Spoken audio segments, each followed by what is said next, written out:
Hey everyone, Josh with Ultralife today. If you like what we're doing, like, subscribe, and share.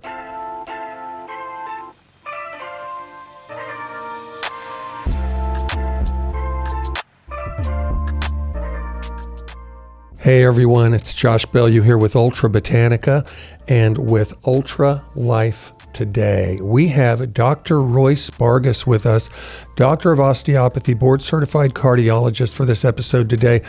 But we're going to take an interesting detour away from heart health because we're going to talk about something. You may have heard of someone called Dale Bredesen, Dr. Dale Bredesen, a neurologist. I think he's got 3 best-selling books out there. He's created a really cool program called Recode. Recode your brain. It's a protocol, and he's also trained people that are certified Bredesen Recode practitioners. Many of them are functional and integrative doctors, and Dr. Royce Bargas is one of those. So we're going to talk a bit today about Recode and cognitive decline, dementia, Alzheimer's, things like that. Is there hope for an individual to recode their brain no matter where they may be at? And Royce Bargas, always, it's awesome to have you here. I'm sure I'm going to be wowed by this information. I didn't even know till recently that you were a certified Dale Bredesen Recode practitioner. So for a few years now. I am stoked about this. Can you explain maybe the foundational principles behind Recode? Maybe how it differs, because I've heard a lot of different protocols recently. I've been studying brain health, heard a lot of different protocols and different approaches to doing this. What are the foundational principles, and how does this differ maybe from other programs that we've heard of out there? Well, I would say if there are other programs that are a multifactorial lifestyle approach to cognitive decline, they're piggybacking off Dale Bredesen because he truly was the pioneer. Really? Of all of this. And how long? I'm just curious. Has he been just plugging away in this arena? I've heard of his name for almost 2 decades, I think. Yeah. I can't remember when he published Patient Zero. I should have reviewed. I have a whole talk about this. I should have reviewed it for this. No worries. It's been a while. It's been a while. And so he is an Ivy League trained neurologist who really has dedicated his entire career to Alzheimer's treatment. He believes that it is a reversible process or completely preventable disease. And he looks at Alzheimer's as like a leaky roof, which is very different than any sort of conventional pharmaceutical-based approach. And so for somebody to develop significant cognitive decline, a lot of things have to go wrong. And in the pharmaceutical world, you treat one thing. And that's why there has been probably over 250 drugs studied for Alzheimer's, and not a single one of them has made a very significant impact on the disease. Oh my gosh. Because they're each plugging one hole. And you can imagine if you have 35 holes in your roof and you successfully plug one, you still have 34 holes leaking in your roof and your house is getting very wet. And so his program looks to identify all the holes and plug them all as best as possible. And even if you can plug 30 of the 35 holes, you will have made a very significant impact on your cognition. And so examples of the holes are things we know that insult and stress the brain. And so he's developed 5 different, coined 5 different subtypes of dementia. And this is sort of how the program is broken down into identification of the holes. And so there is inflammatory, as I've said 1,000 times, inflammation is the root of all evil. So there are inflammatory biomarkers and different things.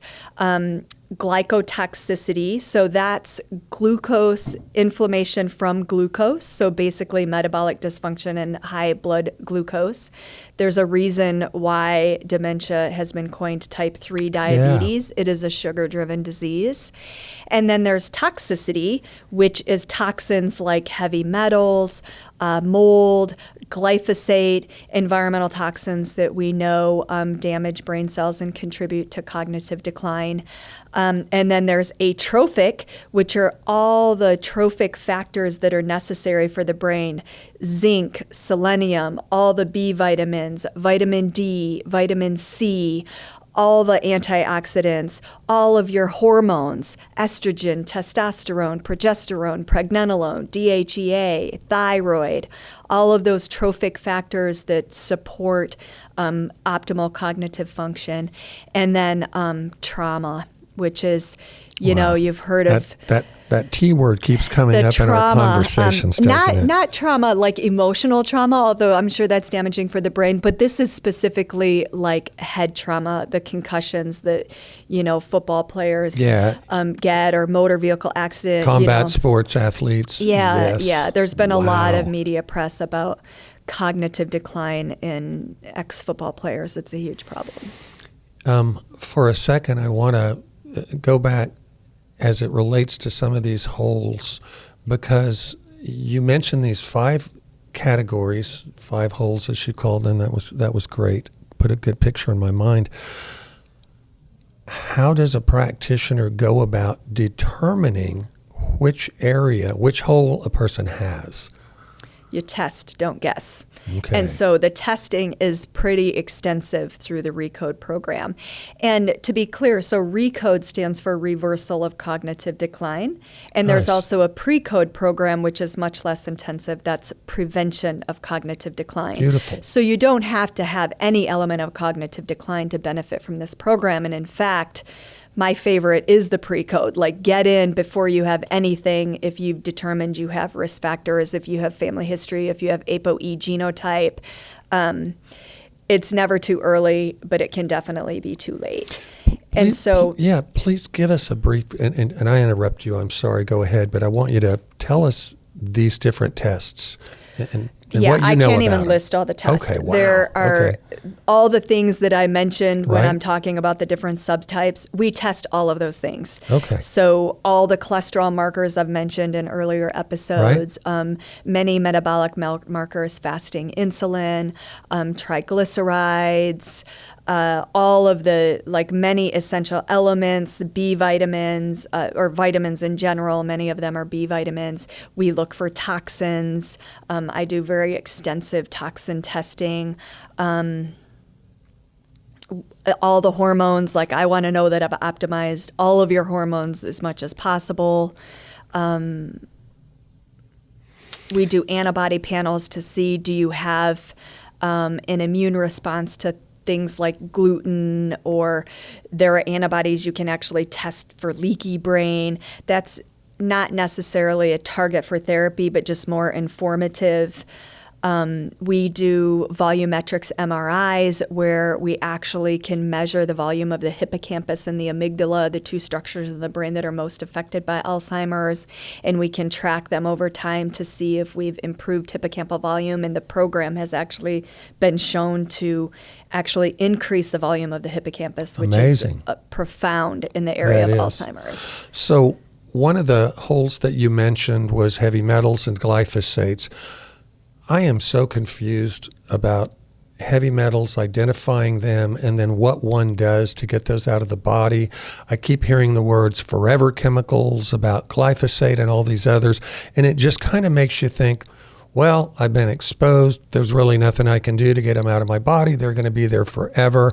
And gee, what do you do when you discover someone has elevated heavy metals in their body, or they've got glyphosate or other things you test for in that category?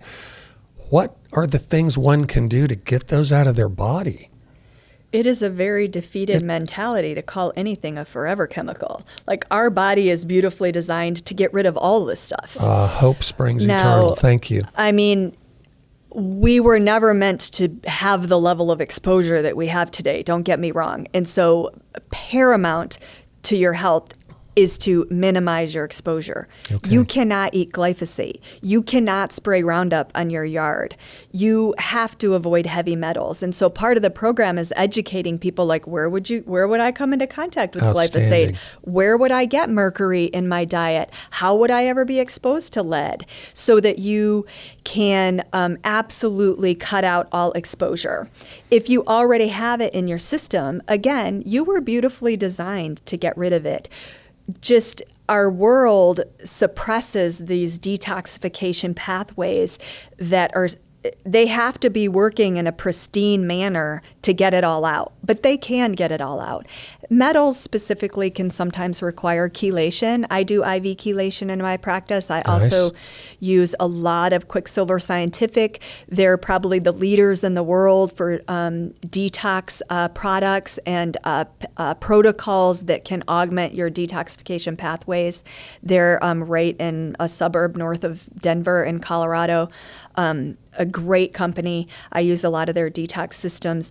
And a detox system basically upregulates all of those pathways in our body that are designed to get these toxins out and bind up the toxins in the gut and eliminate them from the body. And so it's possible to get them out. Metals may need to be chelated. Well, we have some pretty savvy viewers, but something I learned a while back that I think is very important for our viewers to understand is when you mention avoiding glyphosate, a lot of people are going, I'm eating the rainbow. And I'm like, wait, if you're doing things that are conventional farming, most people don't realize that when they are harvesting grains and vegetables through the normal strip farming methods that are used out there, the conventional agro world that uses pesticides, the glyphosate is actually sprayed on those to dry them. Mm-hmm. And so if you're not moving into this world of eating organic and identifying the level of organic, look up organic certifications so you can kind of get an education about that. People may think, man, I'm eating 3 salads a day and I'm eating the rainbow and doing all these things, and yet they're exposing their body in a profound way to glyphosate. Yes, definitely eat organic. I actually love the environmental working group Clean 15 and Dirty Dozen. They put it out every year. I think it's pretty accurate representation of foods that you may be able to not do organic, and then foods that you absolutely have to do organic. And I like that because the reality is that organic produce is super expensive. And if you can make choices that help you to really avoid the problem things. A general rule of thumb is if it has a peel and you're going to remove it, you don't necessarily have to go organic. Bananas, avocados. If it has like cracks and crevices in it where all the glyphosate can go and you're never going to get it out washing it, like a raspberry or a strawberry, you better be eating organic because those things are loaded with glyphosate if they're not organic. And then wash your produce. Yeah, I actually learned a trick way back in the day that you can, take a nice little plastic tub and you can actually open up a betaine HCl, hydrochloric acid capsule.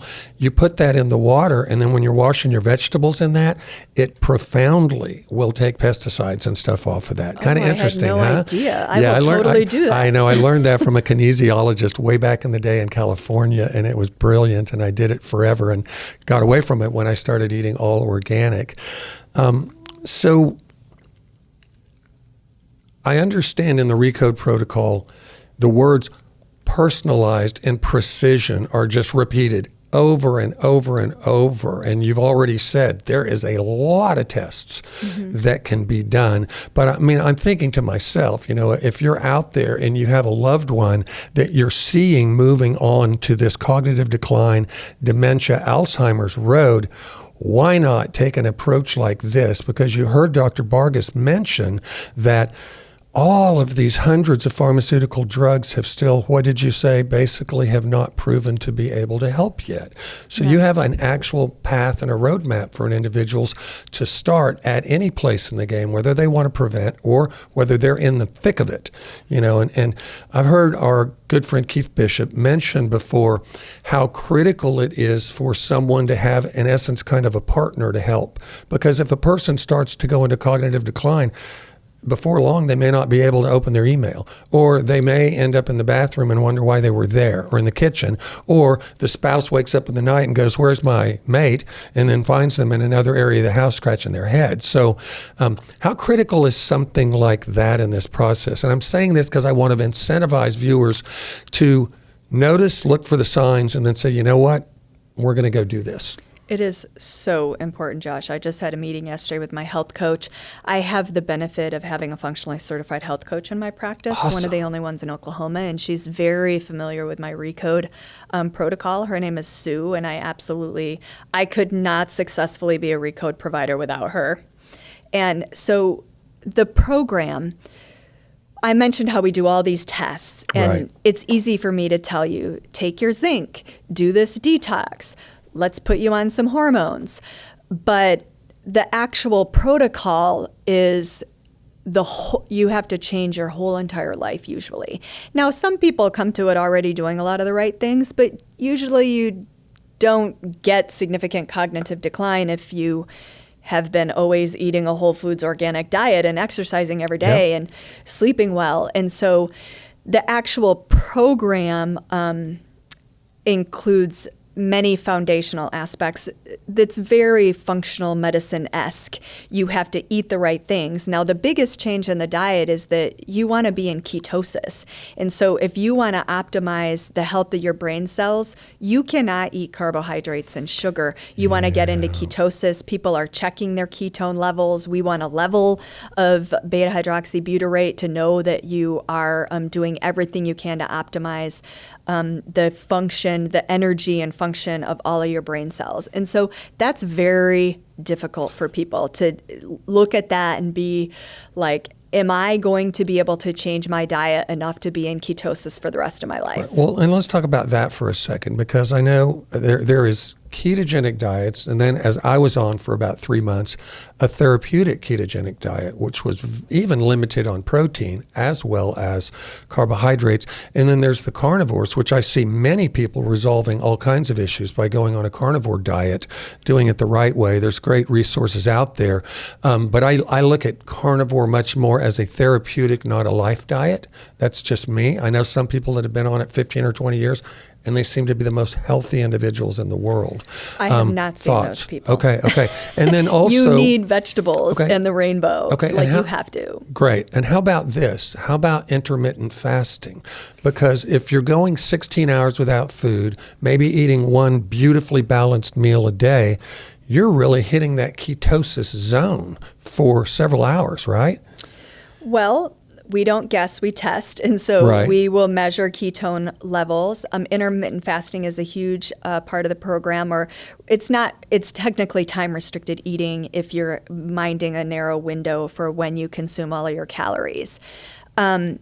So there is a very specific meal plan. It's called KetoFlex 12 and 3. So it's not Atkins ketogenic. It's not carnivore. Give us a synopsis it's a very specific meal plan. Of the macro, micros in that, and the balance of those, and what that looks like. So people typically start out in a 65% fat, and the rest is balanced protein and carbs. And explain for our viewers what you mean by fat, because a lot of people are going to think, oh, canola oil and seed oils and these things and stuff. So, tell us what healthy fats really are. Yeah, healthy fats are extra virgin, first cold pressed, organic olive oil, coconut oil, avocado oil, pasture-raised ghee, not inflammatory fats. Obviously, if you eat a lot of inflammatory fats, you're defeating the purpose, because you are going to cause a lot of inflammation, which is where I tend to have issues with the carnivore diet, because you're not taking in any anti-inflammatory if you're not eating vegetables.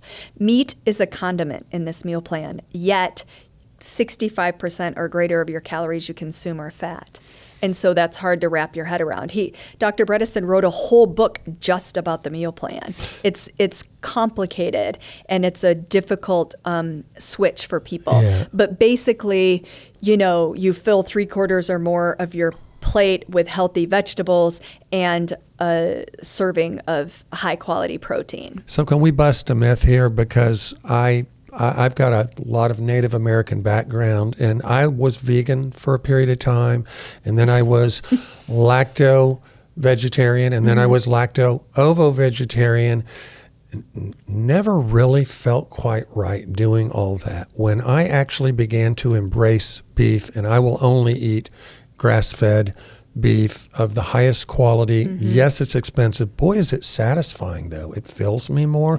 But buffalo is a great option, yes, too. but fat within those types of meat, and I know buffalo is very lean, but fat within those types of meats is not bad for you, coming from a cardiologist perspective, I think it's good right? for you. Thank you for saying that. Animals were created for human consumption. And let's talk maybe about grass-fed butter as something. Again, it's actually considered a healthy fat by a board-certified cardiologist that is a functional medicine specialist. Okay. It is, but you can't be eating margarine, God help us all, right, or these refined seed oils, soybean oil that is in everything that comes in canola, a box rapeseed. or a bag. I go through my health food store. Corn. You can't eat any of that. It's all over if it health says food refined, store products.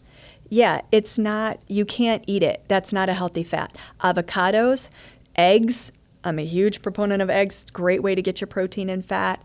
If you can tolerate them, there is a lot of intolerance to chicken eggs.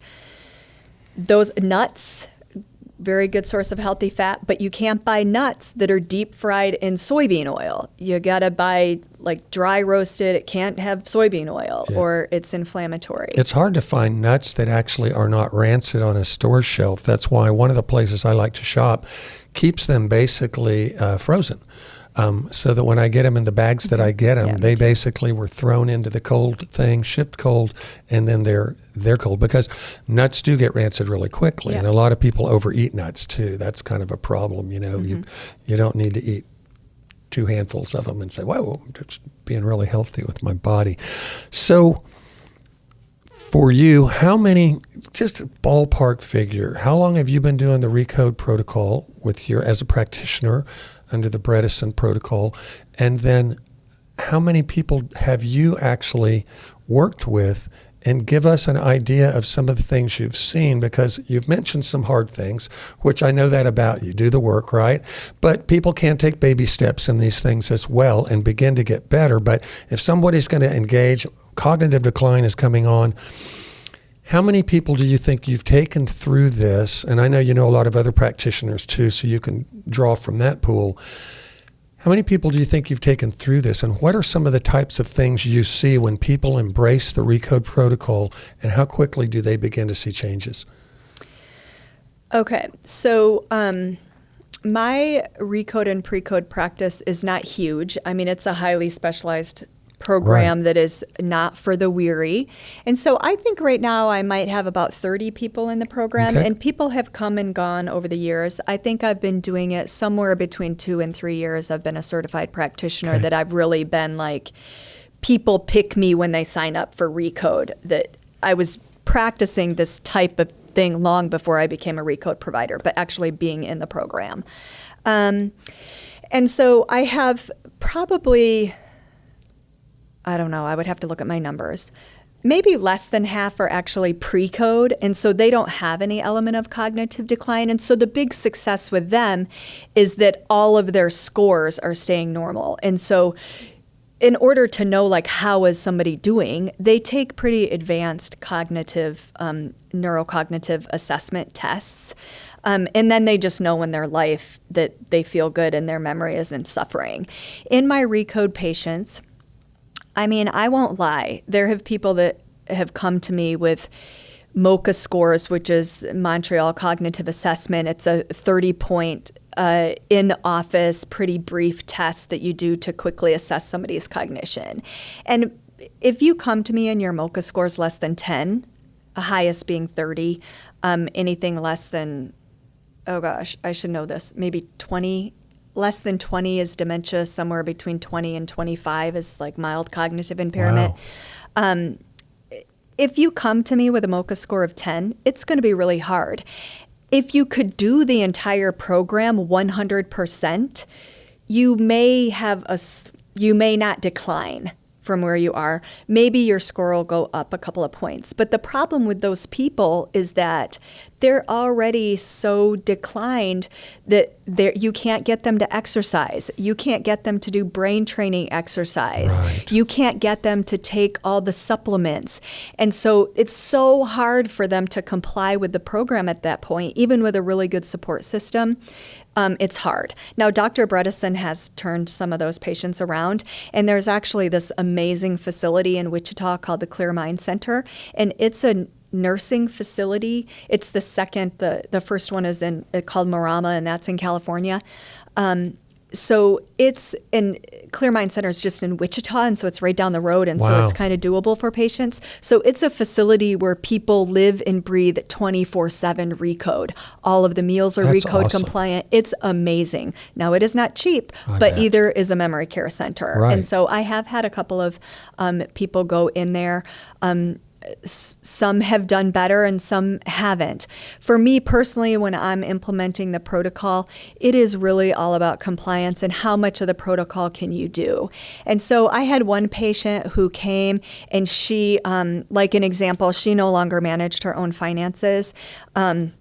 And when she first saw me, she hadn't actually written out her own check in over a year. And when she came to her second appointment after only 3 months on the protocol, and this is her just implementing it herself with her family at home, she literally wrote her check for her visit herself, which was just a testament to me, like, it really can help. I have another patient who, he has pretty significant cognitive decline, but he's brilliant, and he owns an accounting firm. And so his executive functioning is very high, and his ability to communicate with his clients and stuff is high, but his memory is not good. And so when he first came to me, it was a very hard visit. There was a lot of crying in this visit. I was like, you have got to make your plan to protect your clients and protect your business and protect yourself and figure out a way out of this. And he's been with me now for a year, and he's still owns this business and still working, but he's kind of separated, taken himself out of like the critical jobs that could really affect a person's financial welfare, and does more of kind of the relationship. Right. And I thought about him when Adam talked about the professor that retired and 3 months later died. I really actually don't know that I ever want this guy to stop working, because it's so much a part of his life and his satisfaction. And that's super important in the program as well. Community is really important, and surrounding yourself with people that improve your outlook on life. And his job is very important to that. But he's had the wherewithal to make the plans and appropriate decisions to protect himself and protect his clients. And he's exercising more, and he's like religious with the diet. Like, you tell him this, you can get meal plans actually ordered from a service that are Recode compliant, and he gets those and eats them. And he's doing great. He's improved a lot of his scores dramatically in the past year and a half or so. He's doing really well, and I think if he stays with the program, I think he'll do well. So you've always, when something like this comes along, you have these opposing forces between what would be standard of care, the 200 drugs that you mentioned that don't work.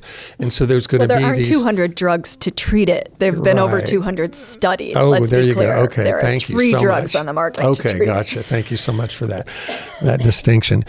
There's always going to be critics of something like this. I think I already know the answer to this question, but I want to hear it from you. You know, people are criticizing the Recode protocol, and they're doing the same thing they always do.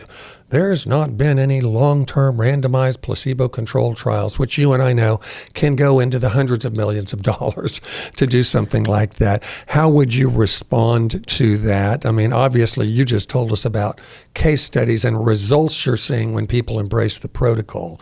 But from a doctor's perspective that does deal in a hybrid practice with functional and some level of standard of care as well, how would you deal with those criticisms? Yeah, I think that is fear.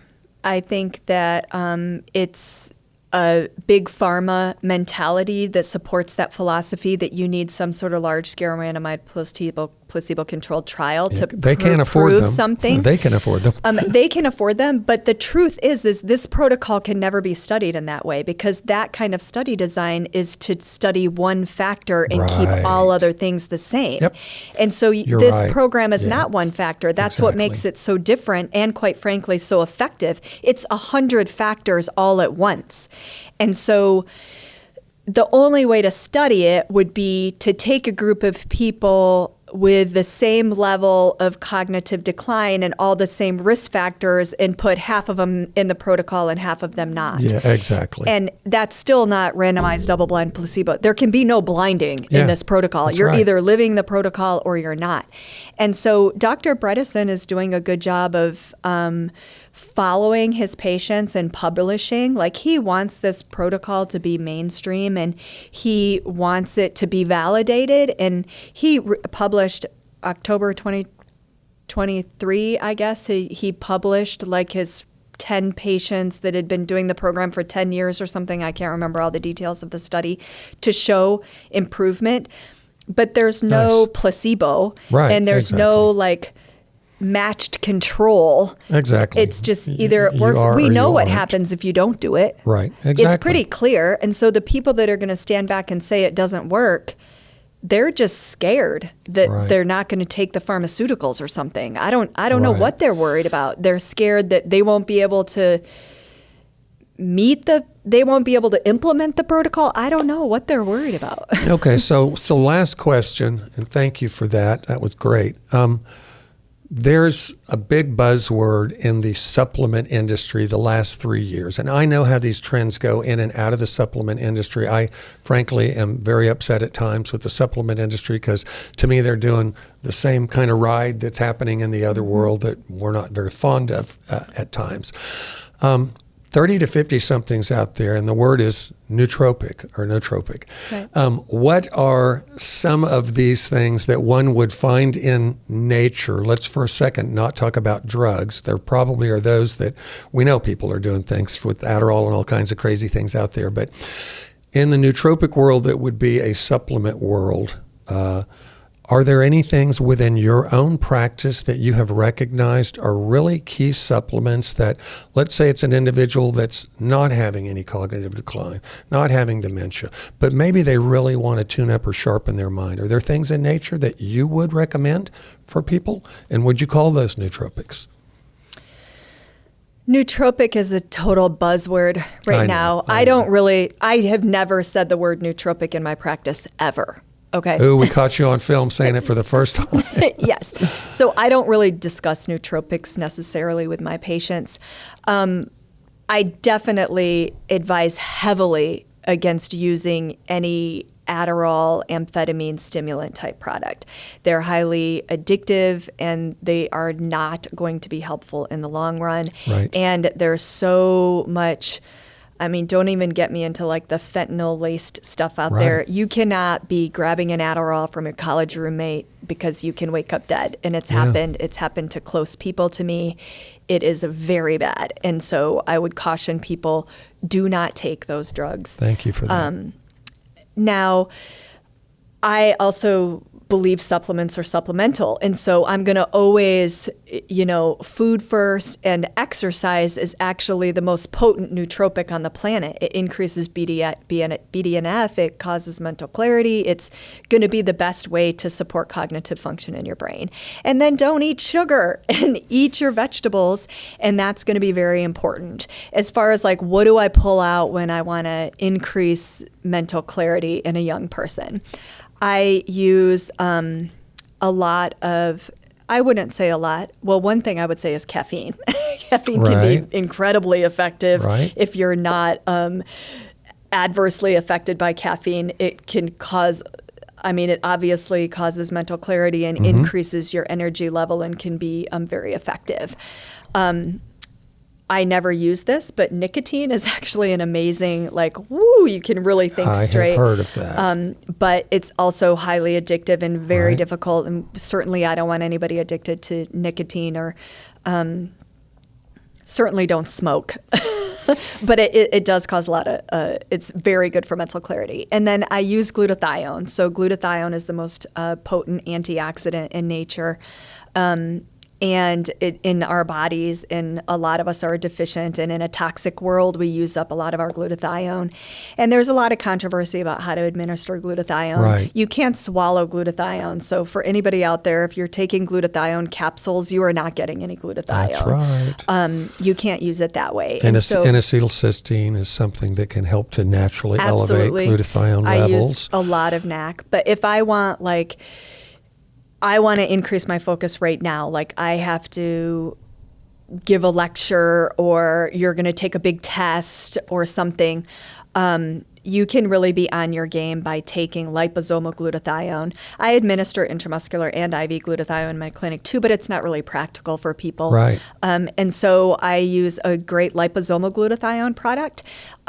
It's not super practical for long-term detox because you really do blast through that product within an hour or two. You've used it all up. Yep. But it can really be helpful for, wow, I feel amazing for an hour after I take Short this. term. And so I use that in a lot of my younger patients. Are you familiar with Bacopa? Now, it doesn't work well for me, but I know people, when they take Bacopa, it is literally game on for about 3 hours. Yeah. So the two other more botanical things would be I use huperzine A and Bacopa monnieri. I was hoping you were going to mention huperzine. Yeah, those two things can really increase focus for like ADD, ADHD, or just brain fog in general. Those are the two things that I really go to. Yeah, and also for me, I love to utilize different types of ginseng that I will put together with others, and that creates for me a really good headspace, as well as a little increased physical endurance as well, which I really love.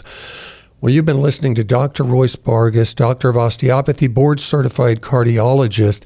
You can contact Dr. Bargas really easily. BargasWellness.com, BARGAS wellness.com. I'm Josh Bellieu. That's Dr. Bargas. This is Ultra Life Today. Do you like what we're doing? Please like, subscribe, share, give us 5 stars where you can. We'll see you next time.